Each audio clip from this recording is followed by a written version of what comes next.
Selaku kuasa hukum dari saudara YM, beberapa hari yang lalu saya baru mendapatkan kuasa. Sebelumnya saya adalah kuasa dari atau menerima kuasa dari istrinya YM dalam urusan hukum tertentu. Nah, ketika terjadi atau merespon atau menyikapi pemberitaan di media massa yang akhir-akhir ini itu mengarah pada sangkaan tindak pidana kepada klien saya YM, sebagaimana yang sudah dipublikasikan. Hari ini saya sebagai kuasa hukum menyampaikan hal-hal yang penting untuk merespon opini-opini yang berkembang di masyarakat.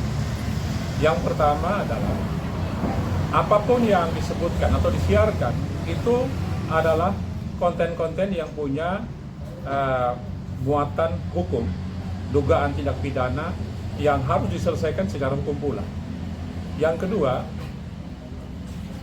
fenomena atau peristiwa yang berkembang saat ini justru para pihak yang merasa dirinya sebagai korban itu menggunakan media massa untuk mempublikasikan hal-hal yang sebenarnya belum dapat dibuktikan secara hukum.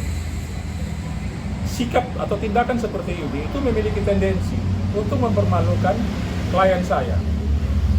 Walaupun segala sesuatu yang diungkapkan itu belum pernah diuji, tapi bagi saya sebagai kuasa hukum tetap akan siap menghadapi apapun yang mereka akan perjuangkan secara hukum atau tuntut secara hukum. Dan karena itu saya mengajak mereka untuk menggunakan jalur hukum yang benar untuk bisa memastikan seseorang atau menjustifikasikan seseorang itu melakukan perbuatan-perbuatan yang disangkakan. Kalau misalnya opini-opini yang berkembang itu terus didorong untuk menjadi konsumsi publik dan informasi yang belum tentu benar, ini jelas tendensinya adalah untuk mempermalukan klien saya. Dan dari somasi yang diberikan, sudah ada indikasi untuk melakukan tindakan-tindakan pemerasan kepada klien saya.